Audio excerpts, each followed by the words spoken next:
McGraw-Hill Education presents The Samsung Way, Transformational Management Strategies from the World Leader in Innovation and Design.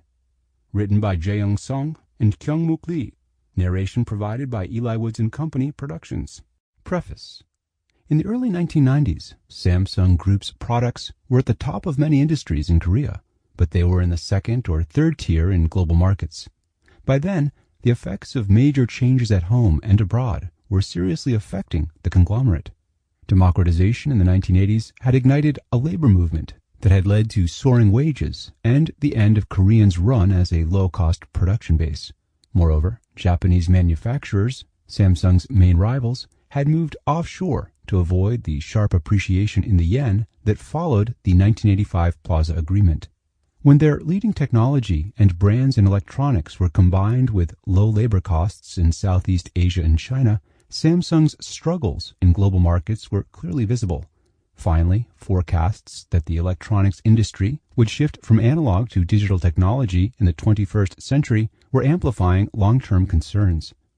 In response to these major changes resulting from democratization, globalization, and digitization, Samsung chairman Lee Kun-hee unveiled his new management initiative in 1993. The strategic blueprint completely transformed Samsung, allowing it to overcome the threat of competition and pave the way for its taking advantage of new opportunities. It included the lofty goal of improving Samsung's products and services to the point of excellence and making Samsung one of the leading global companies of the 21st century. In the days of analog, Samsung had lagged behind Japanese electronics companies, but Chairman Lee dreamed of Samsung's outdoing them in the digital age through aggressive preemptive investments. The efforts to achieve these audacious goals was summed up in Chairman Lee's directive to his senior executives: change everything except your wife and children. Now, 20 years later, Samsung is one of the world's leading companies, holding the #1 spot in key electronics businesses like mobile phones, televisions, memory chips, display panels, and rechargeable batteries.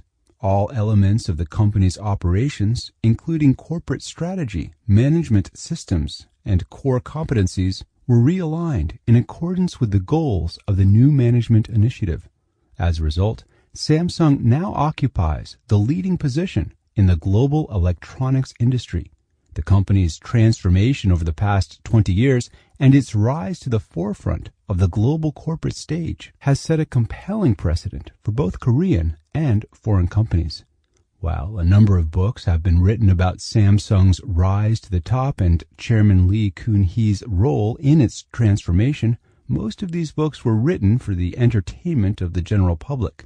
Professional analysis and applications of theory from a management scholar's perspective on Samsung's strategy and its main strengths have been lacking. Moreover, several scholarly books on the subject lack in-depth systematic analysis. Data about Samsung have also been difficult to acquire, and access to interviews have been challenging. Thus, newspaper articles and publicly available data have often been the only materials available to management scholars. As a result, both foreign and Korean managers who wish to understand and benchmark Samsung's management system for their own companies have been unable to find information to aid them in their endeavors. Under these circumstances, we have the good fortune to be asked by the Samsung Economic Research Institute, SERI, a think tank of the Samsung Group, to conduct an in-depth research into the source of Samsung's competitiveness and to learn about its future plans. With SERI's cooperation, since 2004, we have interviewed more than 80 of Samsung's key executives, including CEOs, with most of them coming from Samsung Electronics. SERI also provided data about Samsung for examination and analysis. From 2008 to 2011, while serving as Samsung's academic advisors, we obtained a wide variety of information about the company. In 2011, as a result of this research, we published an article in the Harvard Business Review, HBR, in collaboration with Professor Tarun Kahana at Harvard Business School on the factors influencing Samsung's success. This was the first case analysis of a Korean company to be published in HBR. Overall, during the past 10 years, Sample complete. Ready to continue?